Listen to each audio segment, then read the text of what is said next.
A Snuffed Out Candle is about Dambudzo Marechera. He was a Zimbabwean writer. I think the first African to be given a scholarship to the University of Oxford from an independent nation.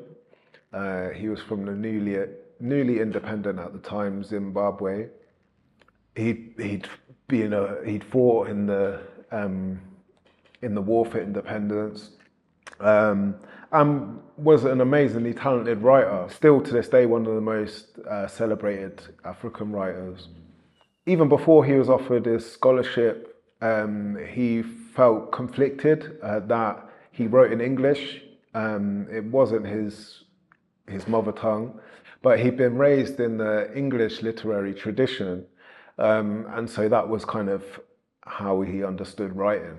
And that was something that I think that was a conflict that kind of plagued him even before he arrived in Oxford. But I think arriving in Oxford, it kind of exacerbated those feelings.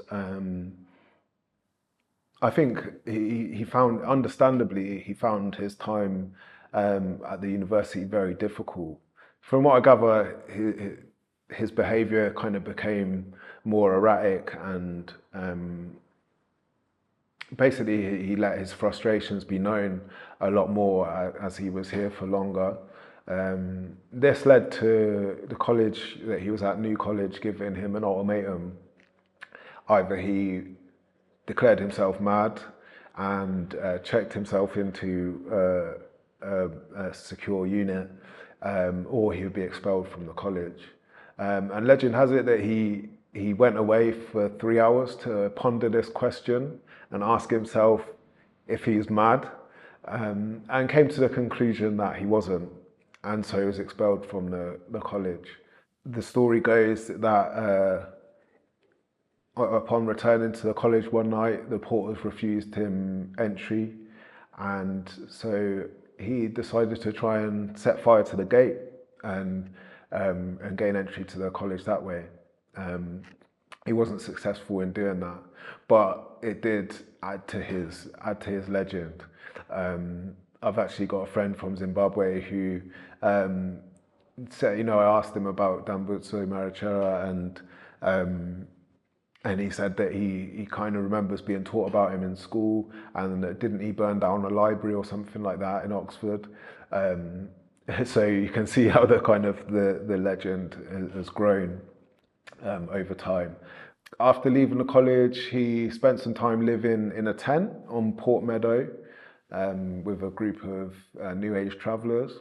And yeah, I understand that was where he did some of his best writing, was actually in that tent on a typewriter. At some point, moved to London. He found his way from London back to Zimbabwe, where unfortunately he died. But yeah, a very talented person who found it very difficult to exist in this city with the kind of colonial context. I guess being here as one of the only black people within the whole university at that time must have been very difficult for him. Not being understood culturally, and experiencing racism from staff at the university of all levels,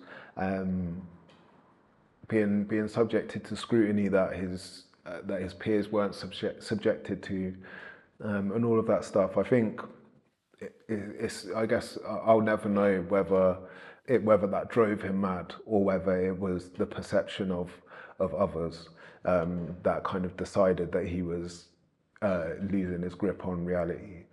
But what I do know is he left behind some amazing writing, and even just by me knowing his story and sharing it with you, he's left an impact on the city as well. So yeah, I would definitely encourage people to check out his writing. He wrote some very interesting pieces, kind of depicting conversations between students and himself and tutors in himself and stuff, which I think gives some insight into his experiences in the city.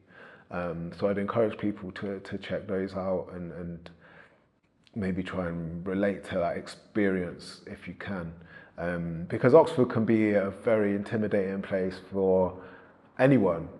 But I think, you know, coming here as one of the first Africans to come to the city as a scholar, and trying to navigate all of that, having just won independence from this nation and now coming here to study at one of its kind of linchpin institutions, takes a lot of bravery, definitely. So yeah, I've definitely got a lot of admiration for this man, and what he was able to achieve while he was here.